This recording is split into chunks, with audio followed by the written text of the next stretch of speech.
Hare Krishna dear devotees, so I am back with a new Bhagavatam katha part 6। तो पिछले video में हमने देखा था महाराज युधिष्ठिर को उपदेश, महाराज युधिष्ठिर को क्या उपदेश दिया उसके बारे में हमने देखा था। तो अब इस वीडियो में देखेंगे हम भगवान श्री कृष्ण का हस्तिनापुर में प्रस्थान और द्वारका में आगमन किस तरह से हुआ। तो चलो विदाउट वेस्टिंग एनी टाइम शुरू करते हैं आज की कथा। तो भीष्मदेव से ज्ञान भरे वचन सुनकर महाराज युधिष्ठिर का शोक नष्ट हो गया और वे अपने छोटे भाइयों के साथ मिलकर पृथ्वी पर राज्य करने लगे। महाराज युधिष्ठिर के राज्यकाल में वर्षा नियमित रूप से होती थी और पृथ्वी समस्त प्राणियों के लिए प्रचुर मात्रा में अन्न, फल, सब्जियां इत्यादि प्रदान करती थी। प्रसन्न गाय अपने भारी थनों के साथ सदैव धरती को अपने रिश्ते दूध से नम रखती थी। इतना ही नहीं, नदियाँ, समुद्र, पहाड़ियाँ, पर्वत, वन, लताएं तथा औषधियाँ राजा को प्रत्येक मौसम में प्रचुर कर देती थी। चूँकि महाराज युधिष्ठिर धर्म नियमों के आधार पर राज्य कर रहे थे, इसलिए उनकी प्रजा मानसिक उद्वेगों, शारीरिक रोगों तथा अत्यधिक सर्दी तथा गर्मी जैसी प्रकृति समस्याओं से मुक्त थी। भगवान श्री कृष्ण कुछ महीने हस्तिनापुर में रहे और फिर उन्होंने वहां से प्रस्थान करने के लिए महाराज युधिष्ठिर से अनुमति मांगी। श्री कृष्ण ने महाराज युधिष्ठिर का सम्मान करते हुए उनके चरणों में प्रणाम किया और बदले में राजा ने उन्हें उठाकर उनका आलिंगन किया। तत्पश्चात श्री कृष्ण अन्य सबों को प्रणाम करके अथवा आलिंगन करके अपने रथ पर आरूढ़ हो गए। उस समय सुभद्रा, द्रौपदी, कुंती, उत्तरा, गांधारी, धृतराष्ट्र, युयुत्सु, कृपाचार्य, धौम्य तथा पांडवगण अर्जुन को छोड़कर, क्योंकि वे श्री कृष्ण के साथ जा रहे थे, तो पांडवगणों में अर्जुन श्री कृष्ण के साथ जा रहे थे, तो पांडवगणों में अर्जुन को छोड़कर सभी पांडवगण लगभग मूर्छित हो गए। उनके लिए अपने प्रिय भगवान के विरह का विचार मात्र असहनीय हो रहा था। उनके हृदय द्रवीभूत हो उठे। वे कभी अपलक नेत्रों से भगवान श्री कृष्ण को निहारते और कभी चिंतातुर होकर इधर उधर देखते, अर्थात चिंता से होकर, मतलब बहुत चिंतित होकर भगवान कृष्ण को इधर उधर देख के ढूंढते थे वो। और महल की अन्य स्त्रियां भी भगवान के अंतिम दर्शन के लिए आई। अत्यंत कठिनाई से उन्होंने अपने आंसुओं को नियंत्रित किया, क्योंकि वे जानती थी कि प्रस्थान के समय ऐसे आंसू अशुभ हो सकते हैं। लज्जा और स्नेहवश कुरुवंश की स्त्रियां अपने महलों की छतों से भगवान के ऊपर पुष्प वर्षा कर रही थी और साथ ही भगवान के सम्मान के विभिन्न प्रकार के नगाड़े, ढोल तथा अन्य वाद्ययंत्र बजा रहे थे। अर्जुन ने भगवान के ऊपर एक रत्नचरित छत्र थामा हुआ था, जबकि उद्धव और सात्यकी उन्हें पंखा झल रहे थे, अर्थात पंखा दे रहे थे भगवान कृष्ण को। ब्रह्मांड मंगलाचरण गा रहे थे और महल के छत पर जमा स्त्रियां परस्पर में द्वारका में श्री कृष्ण की रानियों तथा वृंदावन की गोपियों के परम सौभाग्य की चर्चा कर रही थी। मतलब जितनी भी रानियां थी हस्तिनापुर या उसमें जो भी छत पर से फूल वर्षा कर रही थी, वो सभी वृंदावन की जो पवित्र गोपियां हैं, नारियां हैं, उनकी चर्चा कर रहे थे, उनके बारे में बातें कर रही थी। भगवान की दिव्य लीलाओं की ऐसी चर्चा वेदों के मंत्रोच्चारण से कहीं अधिक आकर्षक होती हैं। भगवान श्री कृष्ण ने मंद मुस्कुराते हुए उन स्त्रियों की ओर देखा और उनके भक्ति भाव को स्वीकार किया। तत्पश्चात वे नगर से बाहर चले गए।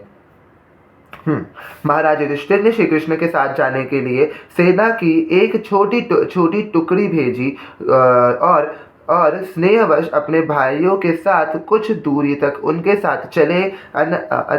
अंततः श्री कृष्ण ने पांडवों से घर लौट जाने का आग्रह किया और तब वहां से वे द्वारका जाने वाले मार्ग पर आगे बढ़े।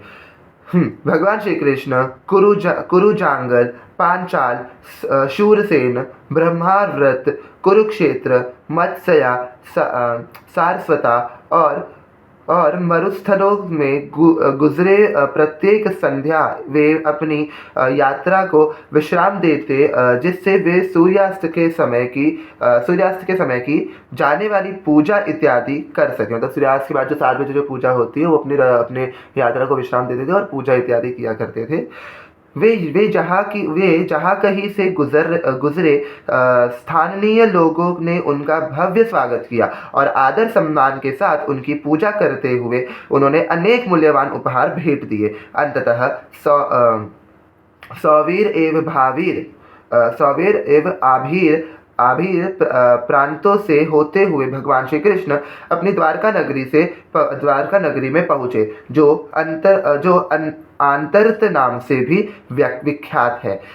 द्वारका की सीमाओं पर पहुंचकर भगवान श्री कृष्ण ने अपना पांचजन्य शंख बजाते हुए अपने आगमन की सूचना दी। श्री कृष्ण ने लालिमायुक्त होठों के स्पर्श से श्वेत शंख भी लाल हो गया था और प्रतीत होता था कि मानो कोई श्वेत हंस लाल कमल पुष्पों की कोमल डंडियों में खेल रहा हो। मतलब जब श्री कृष्ण ने जब शंख बजाया तो उनके जो लाल होठ थे, जब वो श्री कृष्ण ने शंख बजाया तो शंख का जो मुंह होता है वो भी श्री कृष्ण के होठ लगने से लाल हो गया था। इतने प्यारे थे उनके होठ। तो जो आगे लिखा गया है कि द्वारकावासी लंबे समय से भगवान के विरह में त्रस्त थे, परंतु जैसे ही उन्होंने उस दिव्य ध्वनि को सुना, वे चिर प्रतिष्ठित भगवान के दर्शन हेतु तुरंत दौड़कर नगर के बाहर आ गए। आनंद भरे वचनों से उनका स्वागत करते हुए द्वारका वासियों ने भगवान के अनेक उपहार भेंट स्वरूप प्रदान किए। वहाँ एकत्रित जन समुदाय ने कहा कि हे भगवान, यह हमारा परम सौभाग्य है कि आज हमें फिर से आपकी छत्र छाया प्राप्त हुई है। अब हम फिर से आपके स्नेह भरी दृष्टि से युक्त मुस्कुराते मुख का दर्शन कर सकेंगे। मुस्कुराते हुए मुख का दर्शन कर सकेंगे। हे कमल नेत्र प्रभु, जब भी आप अपने मित्रों एवं परिजनों से मिलने मथुरा अथवा हस्तिनापुर जाते हैं, आपके विरह में एक एक क्षण हमें एक युग के समान प्रतीत होता है। उस समय आपको न देख पाने के कारण हमारे ये नेत्र व्यर्थ हो जाते हैं। हे नाथ, यदि आप सदैव बाहर ही रहेंगे तो फिर हम किस प्रकार अपना जीवन धारण कर पाएंगे।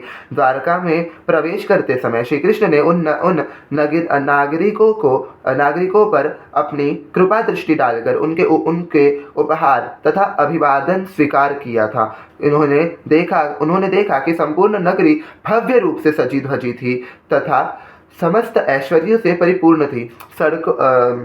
सड़कों, बाजारों और सार्वजनिक उद्यानों को अच्छी तरह साफ करके वह सुगंधित जल का छिड़काव किया गया था। नगर का प्रमुख द्वार तथा मार्गों पर बने अन्य द्वार एवं मेहराबे केले के तनों, फूलों की मालाओं, आम के पत्तों तथा रंग बिरंगी पताकाओं से सजी हुई थी। अर्थात पूरा जितना भी रोड था, जितनी भी सड़क थी, पूरी की पूरी नगरी सजी हुई थी केले के पत्तों से, आम के पत्तों से, मतलब सजी हुई थी। पूरा का पूरा सजा दिया गया था श्री कृष्ण के आगमन के मतलब श्री कृष्ण के स्वागत के लिए।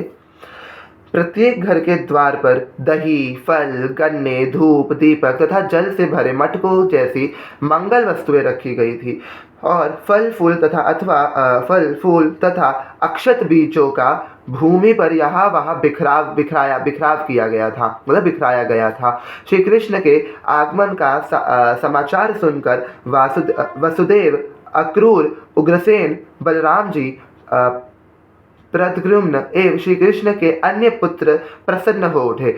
वे अपने सारे कार्यों को छोड़कर तत्क्षण उनसे मिलने के लिए दौड़े। ब्रह्मांडों और हाथियों को आगे रखते हुए वे अपने रथों पर आरूढ़ हुए। बिगुलों तथा अन्य वाद्य यंत्रों के साथ वैदिक मंत्रों का मिश्रित स्वर अत्यंत मधुर प्रतीत हो रहा था।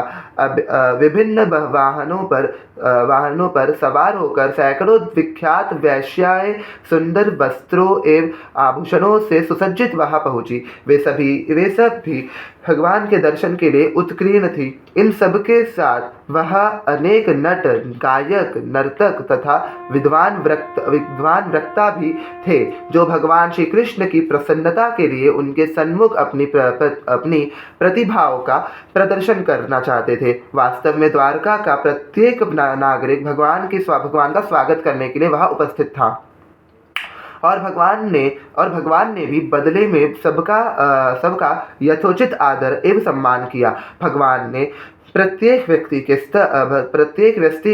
के स्तर अनुसार व्यवहार किया। किसी के समक्ष सिर झुकाकर, किसी से बातें कर कर, किसी का आलिंगन करके, किसी से हाथ मिलाकर, किसी को केवल देख एवं मुस्कुराकर एवं किसी को आश्वासन एवं आशीर्वाद देकर। जब श्री कृष्ण अपने वरिष्ठ परिजनों तथा ब्राह्मणों के साथ मार्ग से गुजर रहे थे, तो स्त्रियां अपने महल की छतों से उन्हें देखने लगी। उनके लिए तो मानो यह एक बड़ा महोत्सव था।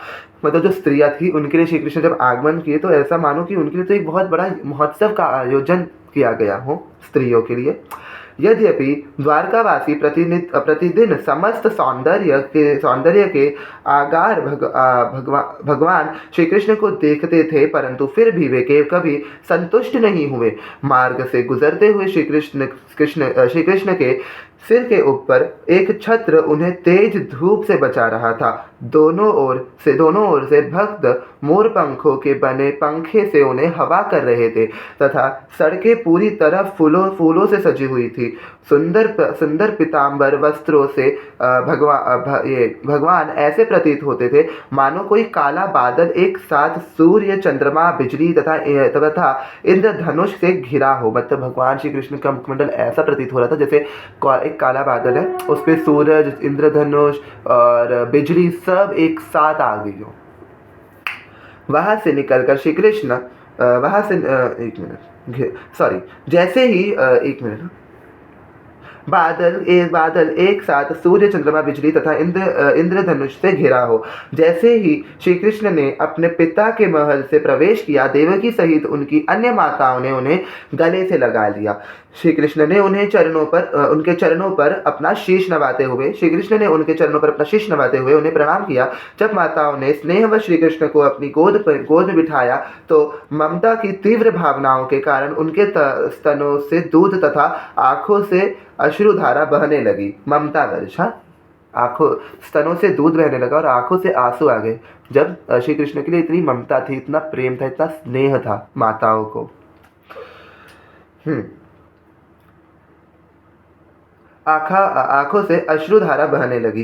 परिणाम स्वरूप उनकी पूरी देह इसमें भीग गई। मतलब माताओं का पूरा देह दूध और अश्रु की धाराओं से भीग चुका था। इतने ज़्यादा भाव विभोर हो गए थे भगवान को अपने गोद में देखकर, अपने पुत्र को अपने समक्ष देखकर।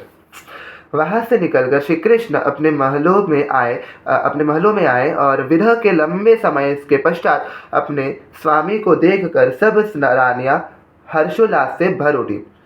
तब तक मानो वे ध्यान अवस्था में बैठी थी और अब अचानक श्री कृष्ण को देखकर लज्जाते हुए उन्होंने अपनी हथेलियों से अपने चेहरे को ढक लिया। अपने नेत्रों के कोनों से श्री कृष्ण को देखते हुए सब रानियों ने सर्वप्रथम श्री कृष्ण का अपने हृदय की गहराइयों में कसकर आलिंगन किया। फिर अपने नेत्रों से उनका आलिंगन किया और अंत में अपने पुत्रों को श्री कृष्ण के पास भेजकर उनके माध्यम से आलिंगन किया। यद्यपि रानियों ने अपनी भावनाओं को रोकने के भरसक प्रयत्न किया, अर्थात बहुत प्रयत्न किया अपनी भावनाओं को रोक सके वो, परंतु इतने लंबे समय के बाद अपने स्वामी के दर्शन करके वे अपने आंसुओं को बहने से रोक नहीं पाई। यह सरल हृदय स्त्रियां श्री कृष्ण को अपना प्रेमी एवं पति मानती थी और चूंकि श्री कृष्ण कभी भी उन्हें छोड़कर नहीं जाते थे, उन्हें लगता था मानो वे उनकी मुट्ठी में है, मतलब श्री कृष्ण उन सभी रानियों की मुट्ठी में बंधे हुए हैं, ऐसा उनको प्रतीत होता था रानियों को। परंतु वास्तव में वे श्री कृष्ण की अगाध महिमाओं से अनभिज्ञ थी। यद्यपि उनकी मंत्रमुग्ध करती मुस्कुराने और कामुक दृष्टि एक मिनट यद्यपि मंत्रमुग्ध करती मुस्कुराने और कामुक दृष्टि कामदेव को भी मात देने की शक्ति रखती थी। वे कभी भी श्री कृष्ण की इंद्रियों को झकझोर नहीं पाई, मतलब रानियां कभी भी श्री कृष्ण की इंद्रियों को नहीं झकझोर नहीं पाई। भगवान पूरी तरह उनसे जो है निरासक्त थे और यही भगवान की भगवता है, मतलब यही भगवान की भगवता है कि वो किसी से आसक्त नहीं होते हैं। उनके लिए सभी एक समान है, सब लोग एक समान।